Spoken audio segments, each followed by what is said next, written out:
जेवढं डिझास्टर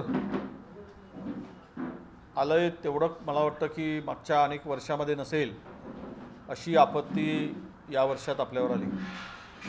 कोरोनापासून अतिवृष्टीपर्यंत तर निसर्ग चक्रीवादळापासून विदर्भातल्या महापुरापर्यंत प्रचंड संकट या वर्षी या राज्यावर आले आणि त्या पलीकडे जाऊन कोरोनामुळे आर्थिक अत्यंत अडचणीचा आर्थिक टंचाईमध्ये किंवा क्रायसिसमध्ये आत्ता आपलं राज्य आहे। सर्वप्रथम तर आठवण करून दिली पाहिजेत की केंद्र सरकारकडून 38,000 कोटी रुपये GSTचे राज्य सरकारला आता घेणे आहे। त्या संदर्भात केंद्र सरकार अजिबात बोलायला तयार नाही आणि दुसरीकडे मात्र राज्यातील विरोधी पक्ष हा सातत्यानं शेतकऱ्यांच्या संदर्भामध्ये गैरसमज निर्माण करून चुकीची भूमिका आणि चुकीच्या पद्धतीनं शेतकऱ्यामध्ये बातम्या पेरण्याचं काम, माहिती देण्याचं काम असं सगळं चाललेलं आहे। म्हणून वस्तुस्थिती शेतकऱ्यांच्या संदर्भातली आपल्या पुढे मांडावी यासाठी आजच्या या पत्रकार परिषदेचं आयोजन केलेलं आहे। मुळात विदर्भाच्या संदर्भात आत्ता बोलताना पदवीधर मतदारसंघाची निवडणूक आहे आणि नेते सांगत आहेत की महापूर आला तरी शेतकऱ्यांना पैसे मिळाले नाही, पण मी या ठिकाणी सांगतो आहे की शेतकऱ्यांना एकूण आतापर्यंत आम्ही 178 कोटी आणि प्लस 16 कोटी पहिले दिलेले असे मला वाटतं की 200 कोटीच्या जवळ पूर्ण पैसे 4 जिल्ह्यामध्ये महापूर आल्यानंतर शेतकऱ्यांना दिले आणि ते शेतकऱ्यांच्या खात्यामध्ये वळती पण झाले, गोळा पण झाले आणि शेतकऱ्यांच्या जनावरांचा मृत्यू झाला असेल, जमिनीचं नुकसान झालं असेल, घरांची पडझड झाली असेल, सगळ्या पद्धतीची मदत या 200 कोटी रुपयामध्ये आहे। आम्ही 700 कोटी रुपयाचा प्रस्ताव केंद्र सरकारकडे 740 कोटी रुपयाचा प्रस्ताव केंद्र सरकारकडे ज्यावेळेस पाहणी पथक केंद्र सरकारचं येऊन गेलं त्यावेळेस आम्ही त्यांना हा प्रस्ताव पाठवलेला आहे, परंतु केंद्र सरकारने मात्र अद्यापही 1 रुपयाची मदत पूरग्रस्तांना, महापूर आलेल्या या 4 जिल्ह्यातील लोकांना, 5 जिल्ह्यातील लोकांना केलेली नाही किंवा 1ही रुपया पाठविलेला नाही। दुसरा विषय महत्त्वाचा होता की निसर्ग चक्रीवादळामध्ये जे नुकसान झालं, प्रचंड अशा पद्धतीचं नुकसान झालं आणि आम्ही तिथेसुद्धा 1,000 कोटी रुपयाचा प्रस्ताव, 1,017 कोटी की 40 कोटी येतं मी नक्की, पण 1,000च्या प्लस हा प्रस्ताव त्यांचं पाहणी पथक येऊन गेल्यानंतर पाठवलं। केवळ निसर्ग चक्रीवादळासाठी आम्हाला 268 कोटी इतकी तुटपुंजी मदत, अत्यंत कमी मदत केंद्र सरकारने केली। यापेक्षा अधिकची मदत जिथे नुकसान कमी होऊ नये इतर राज्यात केंद्र सरकारने दिलेली आहे। या संदर्भात मात्र भारतीय जनता पक्षाचे नेते मंडळी किंवा विरोधी पक्ष अजिबात बोलत नाही। ते GSTच्या संदर्भात बोलत नाही, ते राज्यातील शेतकऱ्यांच्या मदतीच्या संदर्भात बोलत नाहीत, केवळ ते महाविकास आघाडीच्या सरकारवर खापर फोडण्याचा एकमेव धंदा त्यांनी सुरू केलेला आहे। खरं तर राज्यातून इतक्या मोठ्या प्रमाणात महाविकास आघाडीची सत्ता आली असताना जी मदत अत्यंत संकटात असताना आम्ही करण्याचा प्रयत्न केला। मला एक प्रश्न असा पडतो की NDRFचे निकष जे आहेत ते NDRFचे निकष हे केंद्र सरकार ठरवून देतात आणि NDRFसाठी दरवर्षी बजेटमध्ये एक विशिष्ट निधी या डिझास्टरसाठी वेगळा काढला जातो आणि ज्या ज्या राज्यामध्ये अशा पद्धतीचं काही संकट आलं, आपत्ती आली, तर त्याला तो निधी त्या निकषामध्ये बसेल, त्या शेतकऱ्यांना असेल की त्या लोकांना तो निधी मदत रूपानं केंद्र सरकार देत असतं। तो निधी हा राखीव असतो आणि तेवढा बजेटमध्ये ती तरतूद केलेली असते दरवर्षी। परंतु इतका मोठं संकट राज्यावर आलं, महाराष्ट्र एवढं संकट कुठल्याही राज्यात आलं नाही या वर्षामध्ये, तरी पण राज्य सरकारला मदत देत असताना केंद्र सरकारची भूमिका ही दुपट्टी आहे। केंद्र सरकारची भूमिका दुजाभावाची आहे आणि मला असा प्रश्न पडतो की भारतीय जनता पक्षाला राज्यातील लोकांनी मतं दिले नाही का? एवढ्या मोठ्या प्रमाणात त्यांचे खासदार निवडून आले, 105 आमदार म्हणून 105 आमदार त्यांचे या महाराष्ट्रातील लोकांनी निवडून दिले। आणि राज्य सरकार आपल्या पद्धतीनं काम करत आहे, पण केंद्राची सुद्धा जबाबदारी आहे.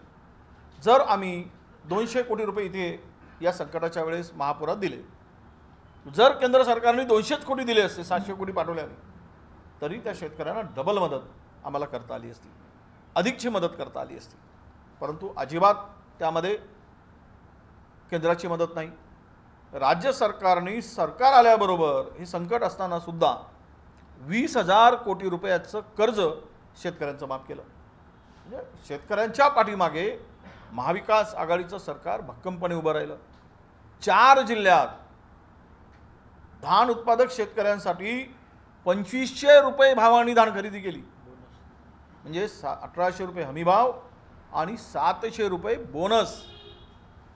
आतापर्यंत धान उत्पादकाच्या संदर्भात गळा काढणारे भारतीय जनता पक्षाचे लोक कधीच मागच्या 5 वर्षात 1800 रुपयाच्या पलीकडं धानाला भाव दिला नव्हता आणि बोनस रद्द केला होता.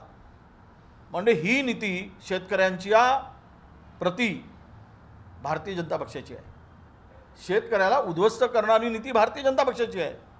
आणि कोणत्या तोंडाने हे गळा काढत आहेत, कोणत्या नाकाने यांना काय थोडं वाटायला पाहिजे, ही परिस्थिती आहे.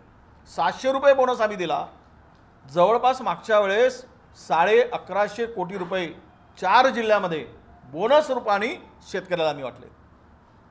नागपूर, नागपूर, चंद्रपूर, गडचिरोली, भंडारा आणि गोंदिया या 5 जिल्ह्यामध्ये 1150 कोटी रुपये शेतकऱ्यांना सरकारच्या तिजोरीतून 700 रुपये बोनसप्रमाणे त्यांना मदत केली.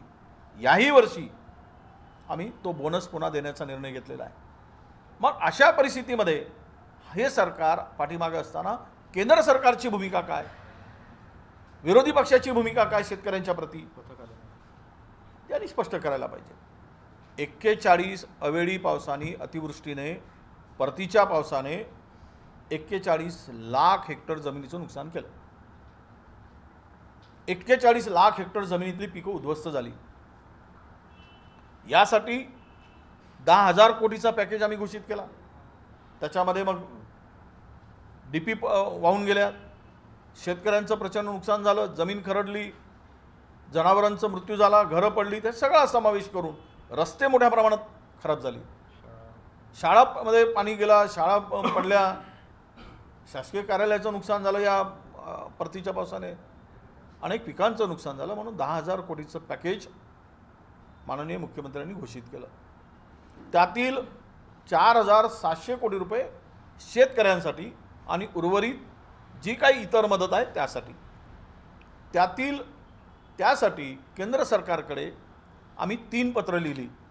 हे ज्यावेळेस अतिवृष्टीचा पाऊस आला आणि मोठ्या प्रमाणात नुकसान झालं, मुख्यमंत्र्यांनी स्वतः पत्र लिहिलं, मुख्य सचिवांनी पत्र लिहिलं, माझ्या खात्याच्या सचिवांनी पत्र लिहिलं की तुम्ही या सगळ्या आपत्तीमध्ये पाहणी पथक पाठवा. परंतु 1.5 महिन्याचा कालावधी लोटूनही केंद्र सरकारने पाहणी पथक पाठवलं नाही. आता भारतीय जनता पक्षाचे लोक म्हणत आहेत की मदतीचा प्रस्ताव केंद्राकडे गेलाच नाही.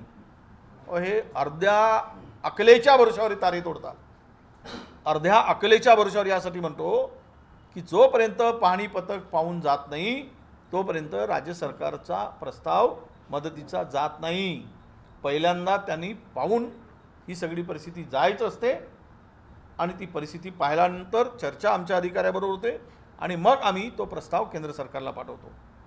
आता आम्ही ते अहवाल तो त्यांचा पाहणी पथक आलाच नाही, तरी पण आता आम्ही शेवटची सगळी माहिती आमच्याकडे गोळा झाली आणि आज पुढच्या आठवड्यामध्ये आम्ही ते पत्र केंद्राकडे पाठवणार आहोत की आता तुम्ही तर पाहणी पथक पाठवत नाही तर किमान मदत तरी पाठवा.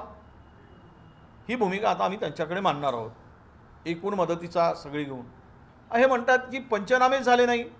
अरे बाबांनो, पंचनामे झाले नसतील तर 41 लाख हेक्टर जमीन रखडली, पिकं वाहून गेलेत, हे कशाच्या आधारावर आम्ही माहिती गोळा केली? पंचनामेच्या भरोशावरच केली. पण लोकांमध्ये संभ्रम निर्माण करण्याचं काम ही मंडळी करत असतात. लोकांमध्ये गैरसमज निर्माण करण्याचं काम या मंडळीकडून सातत्यानं सुरू आहे. पाहणी पथक का आलं नाही किंवा पाठवावं ही साधी तसदी किंवा पत्र लिहिण्याचं कामसुद्धा केंद्र सरकारकडे या राज्यातील विरोधी पक्षांनी घेतलं नाही. अरे इथे सुद्धा महाराष्ट्रात तुम्हाला मोठं करणारी ही शेतकरी आणि येथील जनता आहे.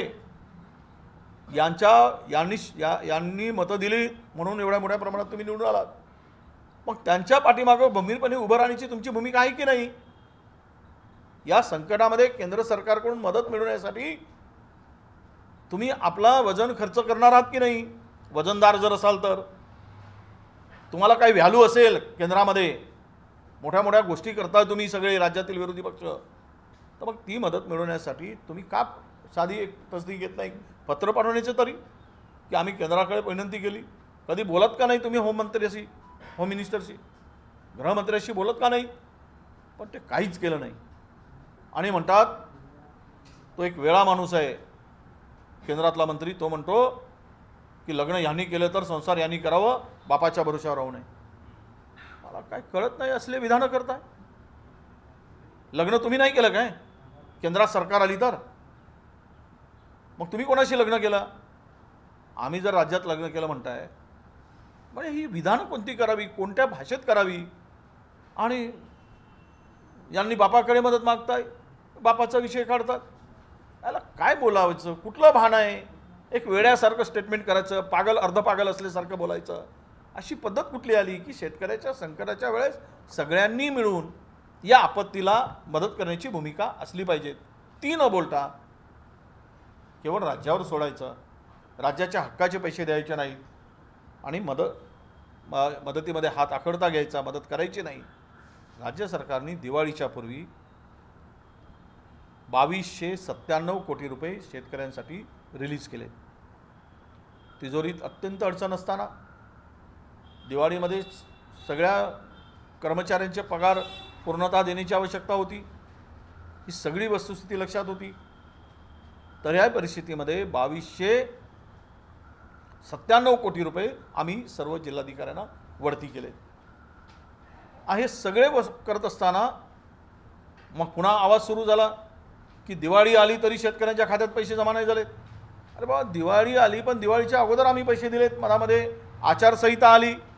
आचारसंहितेमध्ये आम्हाला निवडणूक आयोगाची परवानगी घ्यावी लागली. त्यांचं पत्र आलं, लगेच आम्ही त्याच्या पाठीमागे लागलो होतो परवानगी मिळण्यासाठी.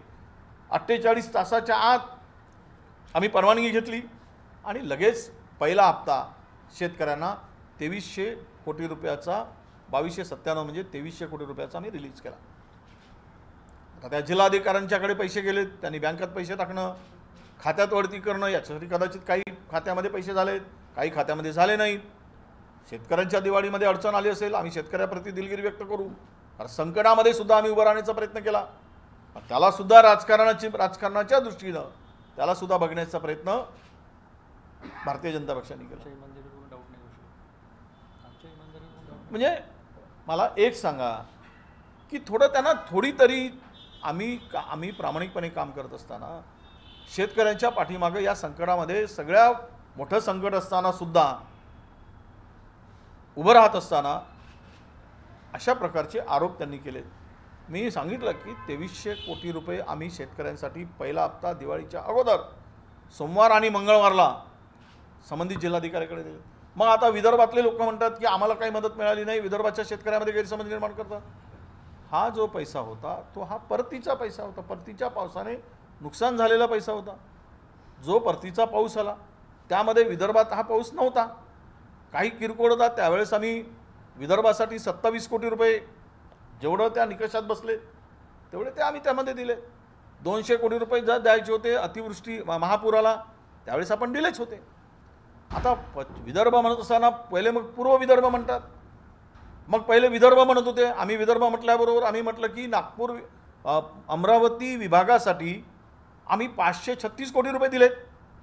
या सगळ्या परतीच्या पावसाने किंवा अतिवृष्टीने नुकसान झाल्यामुळे सोयाबीनचं 536 कोटी रुपये अमरावती विभागासाठी आहेत. 1600 कोटी रुपये या पॅकेजमध्ये शेतकऱ्यांसाठी औरंगाबाद विभागाचे आहेत. 450 कोटी रुपये नाशिक विभागाचे आहेत. कोकण विभागाचे 103 कोटी रुपये आहेत. म्हणजे जिथे जेवढं नुकसान झालं तिथे तेवढी मदत आहे. पण नागपुराला काहीच मिळणार नागपुराला ज्या वेळेस हे निकषामध्ये बसत नाही पण लोकांमध्ये गैरसमज निर्माण करायचा. पूर्व विदर्भाला काही मिळालं नाही. पूर्व विदर्भाला अमरावती विभाग आपल्या वर्धामध्ये किंवा काही भागामध्ये गोंदियामध्ये, भंडाऱ्यामध्ये आणि काही नागपूरच्या भागामध्ये जी काही परतीच्या पावसामुळे ज्या पॉकेटचं नुकसान झालं तेवढा त्यामध्ये समावेश आहे. अमरावती विभागाचं मोठ्या प्रमाणात झालं म्हणून 550 कोटी रुपये तिथे देतो होतो. तिथे कमीच केलं नाही. जे निकषात 100% बसले त्यांना सगळ्यांना त्यामध्ये आम्ही समावेश केला.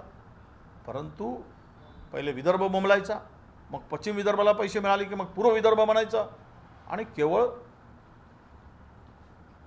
शेतकऱ्यांच्या संदर्भात उसनं अवसान आणायचं. 5 वर्ष यांनी शेतकऱ्यांची वाट लावली, शेतकऱ्याला उद्ध्वस्त केलं. कधी धानाला भाव मिळाला नाही, हमी भाव कधीच दिला नाही. 5 वर्ष तो हमी भाव आम्ही दिला. रेकॉर्ड ब्रेक कापूस खरेदी केला.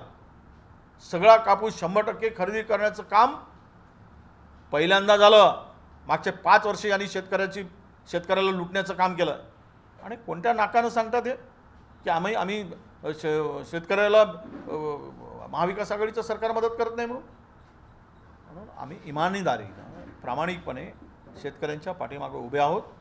तिथे कुठेही आमची भूमिका शेतकऱ्याच्या संदर्भात मदत करण्याची 100% आहे.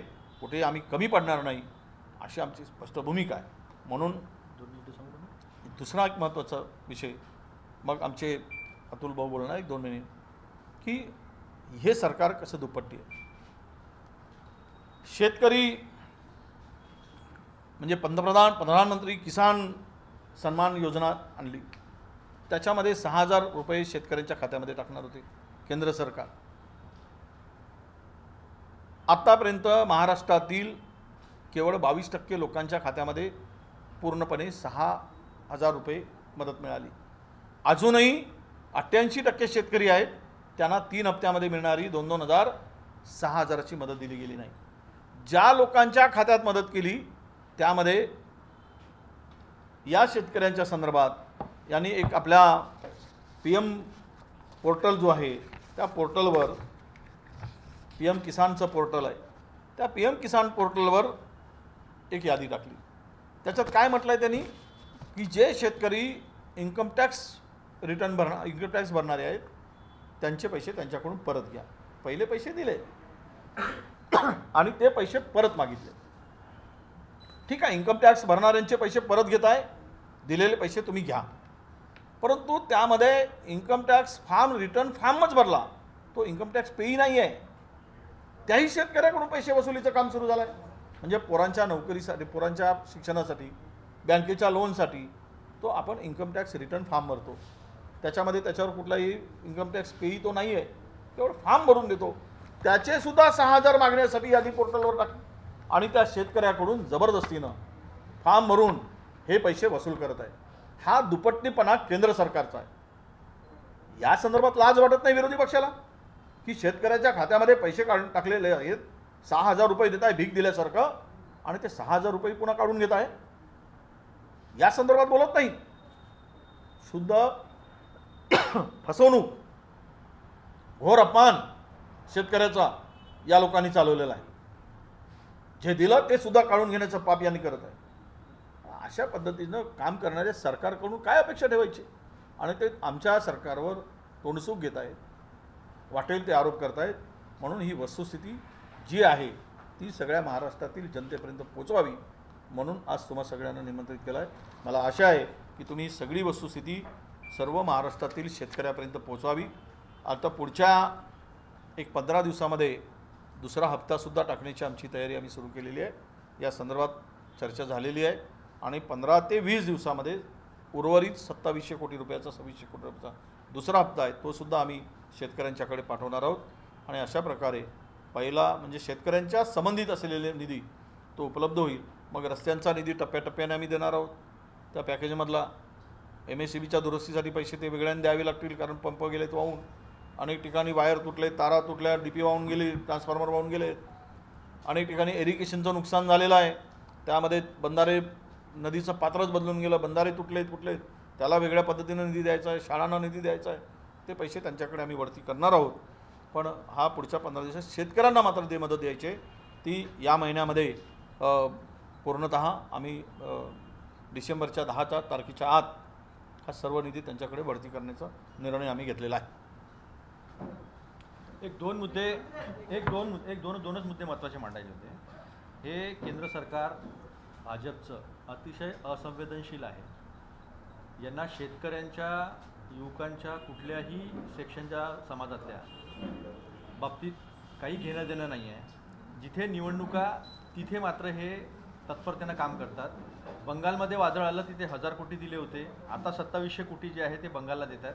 आणि कर्नाटक आणि महाराष्ट्र या दोन्ही राज्याला परतीच्या पावसाने झोडपलं. पण कर्नाटकमध्ये सप्टेंबर महिन्यामध्येच तिथे पथक गेलं केंद्राचं पथक जाऊन त्यांनी पाहणी केली आणि त्याला पैसे जे आहे ते केंद्र सरकार देत आहे.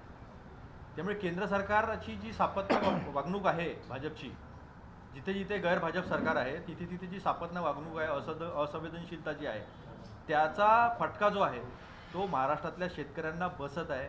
त्यामुळे महाराष्ट्रातले जेवढे नेते, जसं वडेट्टीवार साहेबांनी विनंती केली की महाराष्ट्रातले जेवढे भाजपचे मोठे वजनदार नेते आहेत त्यांनी आपलं वजन खर्ची घालून पहिले महाराष्ट्राच्या शेतकऱ्यांसाठी इतर राज्यांमध्ये भाजप शासित राज्यांमध्ये ज्या पद्धतीनं केंद्र सरकार मदत करतं तशा पद्धतीची मदत आणावी, तर ते जास्त संयुक्तिक ठरतं.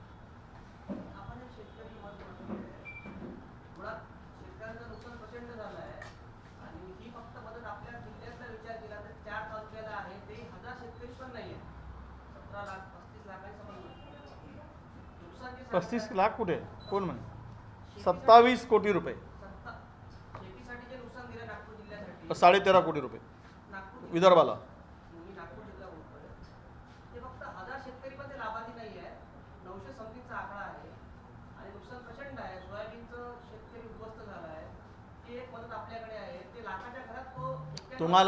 तुम्हाला हेच माहीत नाही. तुम्ही चुकीच्या माहितीच्या आधारावर बोलताय असं माझं तुमच्यावर स्पष्टपणे सांगणं. अहो, हा परतीच्या पावसाने झालेल्या नुकसानीची मदत आहे.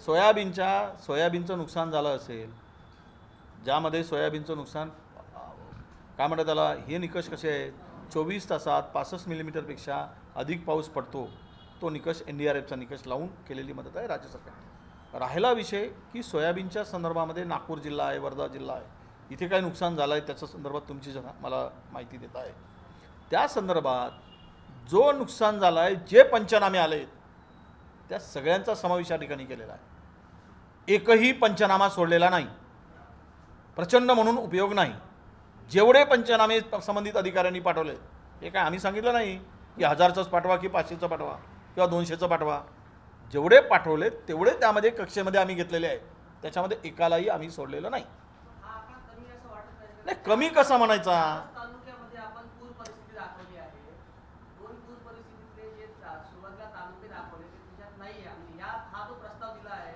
कोणता? अच्छा, पूर परिस्थितीचा की आता परतीच्या पावसाचा? जरा कन्फ्युजन आहे. अच्छा,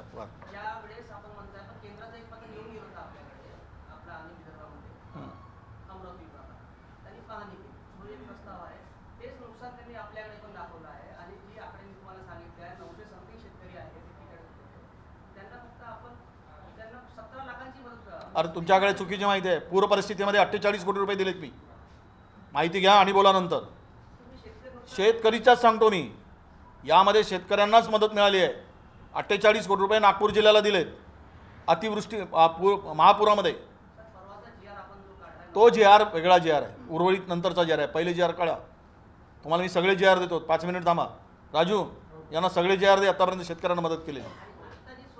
म्हणून म्हणतो असं चुकीचं काही विचारू नका, माहिती घेऊन विचारा. हो,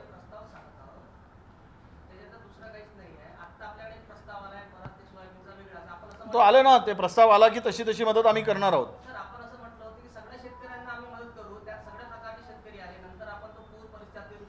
तुम्ही लोक, तुम्हाला विनंती आहे सगळ्या मीडियांना, थोडासा केंद्र सरकारवरही लिहा.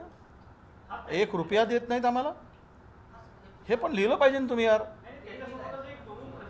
पुठी कवडी दिली नाही अद्याप. 1 मिनिट पूर्ण होते म्हणजे कंप्लीट. 1 रुपया दिला नाही. पूरप्रस्तावाचा प्रस्ताव पाठवून झाला, 740 कोटी रुपये मागितलेत आम्ही. 200 कोटी तरी द्या, 150 तरी द्या, जनाची नाही मनाची तरी ठेवा. काय बोलतात एवढे मोठे नेते नागपुरात आहेत तर? सांगायला नको दिल्लीत जाऊन की पूर्व विदर्भामध्ये सगळे नेते पूर्व विदर्भातले राज्याचं नेतृत्व करतात, जाऊन केंद्रात सांगायला नको या 4 जिल्ह्यामध्ये झालेल्या नुकसानीची मदत करा म्हणून? थोडी तरी सहन म्हणजे हे असलं पाहिजे, त्यांच्यामध्ये संवेदना असल्या पाहिजेत. त्या संवेदनाच गमावून बसले काय आणि राज्य सरकारवर ढकलून द्यायचा. 48 कोटी रुपये मी या जिल्ह्याला दिलेले आहेत. त्यांची तुम्ही माहिती कलेक्टरकडून घ्या. त्यातले 70% पैसे शेतीसाठी नुकसानीसाठी दिलेले आहेत. तो JR पाहिजे असेल तर मी तुम्हाला JR देतो. पुढे दुसरा एक प्रश्न, आतापर्यंत नाही. तीन प्रस्ताव तुम्ही पाठवलेले आहेत केंद्राकडे.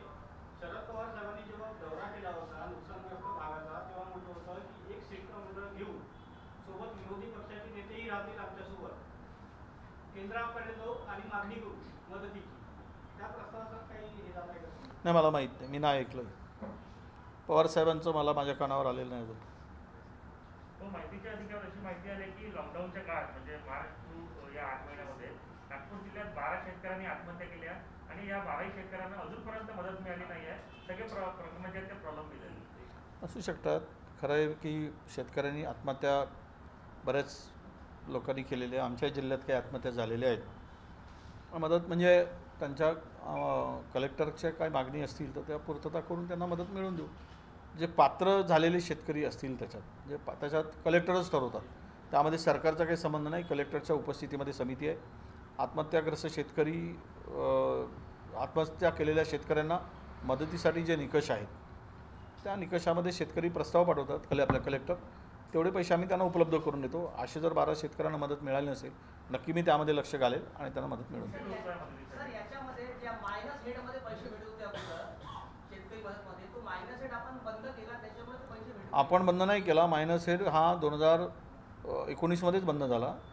आमचं सरकार आल्यानंतर बंद केलेलं नाही. आणि नंतर कोविड सुरू झाला, त्याच्या संदर्भात चर्चा झाली की मायनस हेड सुरू करण्यासंदर्भात लगेच आम्ही ते सुरू करणार आहोत. तुमचं म्हणणं अगदी बरोबर आहे की मायनस हेड हा पाहिजेत, कारण त्याशिवाय कलेक्टर तातडीची मदत करताना अडचणी होतात. तर ती चर्चा झालेली आमची.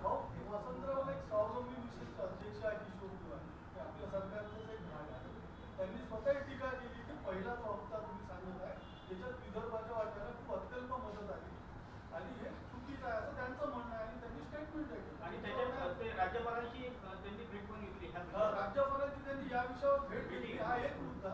दुसरा मुद्दा, तुम्ही जसं म्हटलं की पहिली मदत ही परतीच्या पावसाची होती. तो पाऊस विदर्भात आलाच नाही तर इकडे नुकसान नाही. तर आता दुसरी जी मदत आहे ती नेमक्या कुठल्या पावसाची आहे? आणि त्या विदर्भात नाही, दोन गोष्टी वेगळ्या वेगळ्या आहेत. त्याचा क्लब करू नका. दोन गोष्टी वेगळ्या आहेत बाबा.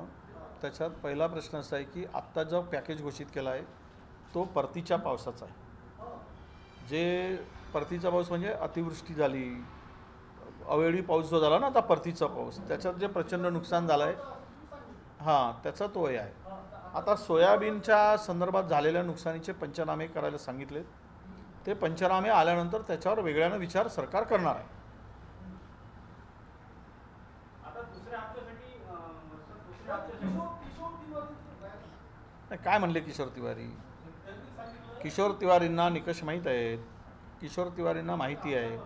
आमच्याच पक्षाचे जरी असले तरी त्यांनी जे बोलले असतील, पैसे आपण कुठे देतो त्यांना माहिती सोयाबीनबद्दल आहे. बोलले ते काल माझ्यासोबत सोयाबीन- चर्चेला होते ते. काल माझ्यासोबत चर्चेला होते. नाही, बरोबर आहे भाऊ. नाही, मी तुम्हाला सांगतो, काल माझ्यासोबत चर्चेला होते ते झीला, आणि त्याच्यामध्ये चर्चा झाली तेव्हा त्यांनी सांगितलं की सोयाबीनचं जे वाशिम जिल्ह्यात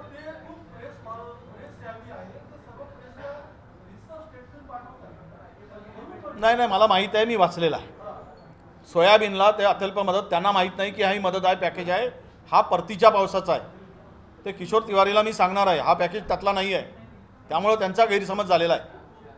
तो दुसरा एक मोठा विषय आहे, तुमच्या हातात नसला तरी तो शेतकऱ्यांशी संबंधित म्हणून तो प्रश्न विचारतोय की या लॉकडाऊनच्या काळामध्ये जे भरमसाठ बिल होते म्हणजे त्याचे शेतकरी आणि सर्वसामान्य नागरिक सगळे आहेत, त्यांना सवलत देऊ असं म्हटलं होतं ऊर्जा विभागानं. मात्र आता कालचं स्टेटमेंट आहे की कुठेही सवलत भेटणार नाही आहे. त्यांची थकबाकी ती वसूल केली जाईल. थकबाकी भरले नाही तर वीज बिल जे आहे ते वीज कनेक्शन जे ते कापलं जाईल. काय सरकार म्हणून तुमची काय भूमिका आहे? या संदर्भातली चर्चा कॅबिनेट पुढे होईल. मंत्र्यांनी आता तो निर्णय घेतला आहे. मी पण काल टी व्हीवर बघितलं आहे. त्या संदर्भात मंत्रिमंडळात चर्चा करू. लोकांच्या भावना त्या संदर्भातल्या फार तीव्र आहेत आणि चुकीची काही बिलं आल्याच्या लोकांच्या भावना आहेत आणि लोकांमध्ये तो समज पण आहे. अनेकांनी आम्हाला भेटून त्या पद्धतीने तशी माहिती दिलेली आहे. तर या संदर्भातली चर्चा पुढे तरी होणं आवश्यक आहे. काल मी राजू शेट्टींचंही हे पाहिलं का अनेक लोकांचे ट्विट त्या ठिकाणी पाहिलेत आणि त्यांचं टी व्हीवरच्या त्यांच्या मुलाखती पण मी बघितल्या.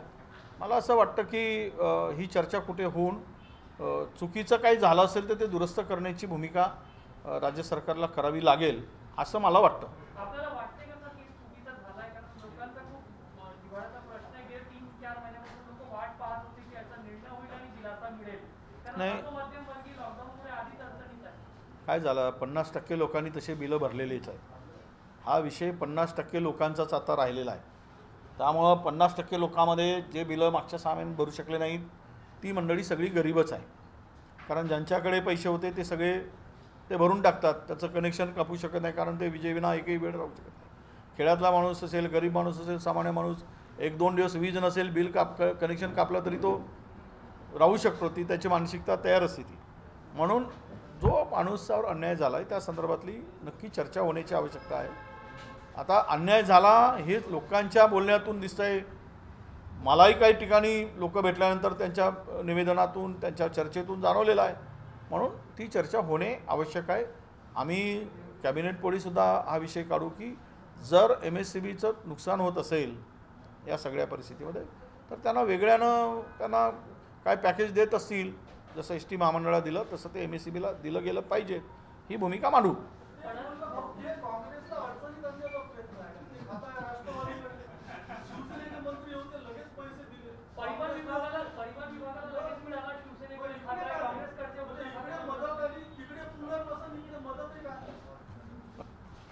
असं आहे तिथे थेट लाभ त्या पॅकेजचा त्या नोकरी करणाऱ्या कंडक्टर, ड्रायव्हर, मेकॅनिकल स्टाफला होणार आहे. इथे याचं हे जे आता या पॅकेज दिल्यानंतर त्याचं सामान्य लोकांना होणार आणि म्हणून तो सरकार म्हणून त्याचा जो निर्णय झाला असेल तर तो निर्णय त्याची प्रायोरिटी ठरवून झालेला आहे. याची प्रायोरिटी ठरेल.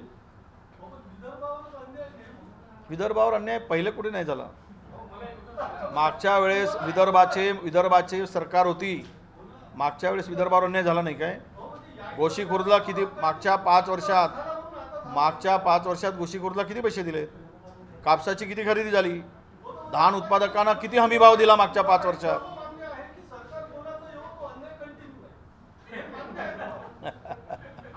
नाही, असा आरोप हेत्वारोप करण्यापेक्षा की आत्ताच अन्याय चालला आहे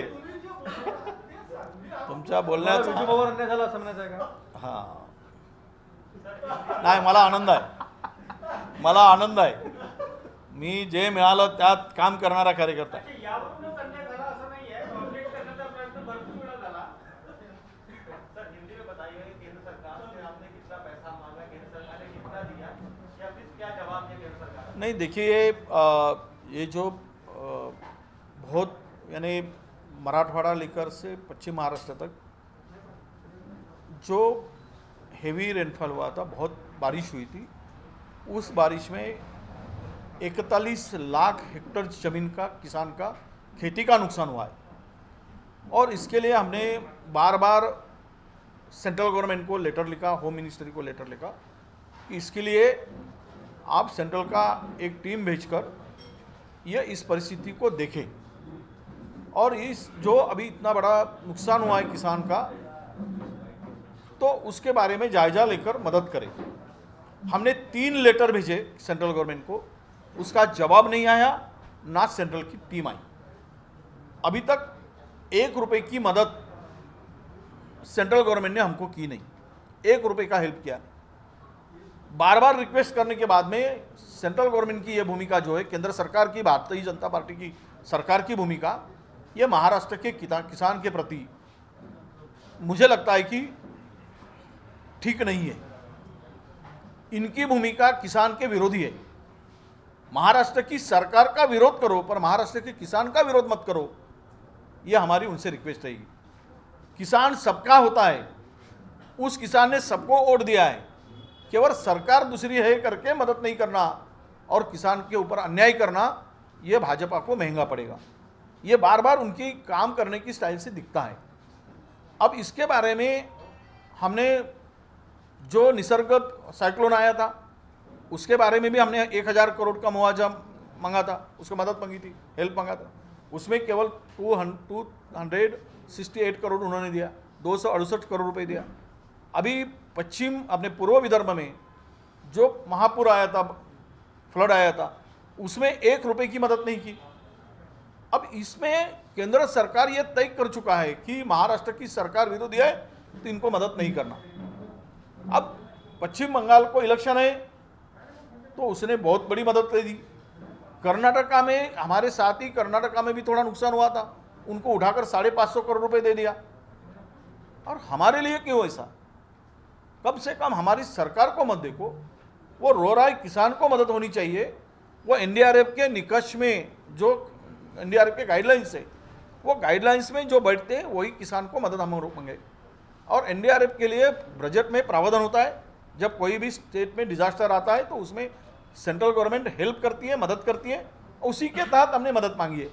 हमने कोई गलत उनसे मदद या हेल्प नहीं मांगी है। फिर भी जो मदद देनी है वो देने के लिए हमारे खुद के पैसे 38,000 करोड़ रुपया सेंट्रल गवर्नमेंट जीएसटी तो दे ही नहीं रहा है। पर ऐसे संकट के समय, ऐसे परिस्थिति में भी सेंट्रल गवर्नमेंट मदद नहीं कर रही है। तो हम किसान को यही बताना चाहते हैं कि आपने उनको एमपी के लिए वोट डाला है, कोई हमको ही वोट नहीं मिला। हमारी जिम्मेदारी है, हम तो राज्य सरकार करके जो जिम्मेदारी निभाना है, इस परिस्थिति में भी किसान के पीछे हम लोग खड़े हैं।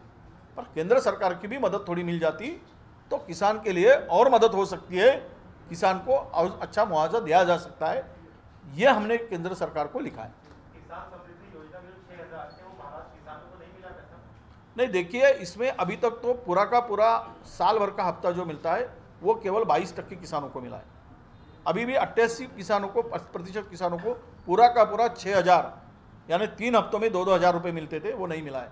अभी उनका काम अगर आगे पीछे हो रहा है तो पता नहीं क्या स्थिति पे अवलंब कर रहा है। ये मिलने के बाद भी जिनको इनकम टैक्स रिटर्न जो भरता है तो उनके पैसे तो इन्होंने अपने पीएम किसान पोर्टल से एक गाइडलाइंस डालकर उनको वापस मंगाया।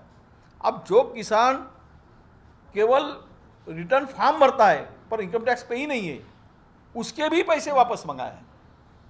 तो ये तो अन्याय है किसान के साथ।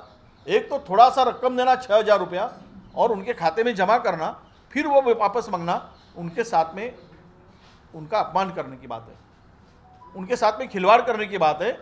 और ये तुरंत ये पोर्टल में दुरुस्त करके इनकम टैक्स पेई जो है उनसे आप लगे तो वापस लो, पर इनकम टैक्स रिटर्न फॉर्म भरते उसे वापस नहीं लेना चाहिए। उनके साथ में ये केंद्र सरकार बदतमीजी कर रही है, ये बंद करें। जेव्हा नुकसान झालं होतं तेव्हा आपलं एक वाक्य होतं की वेळ पडल्यास कर्ज काढून शेतकऱ्यांची मदत करणार. आता दुसऱ्या हातासाठी कर्ज काढण्याची गरज नसणार आहे. कर्जच काढून सगळं सुरू आहे।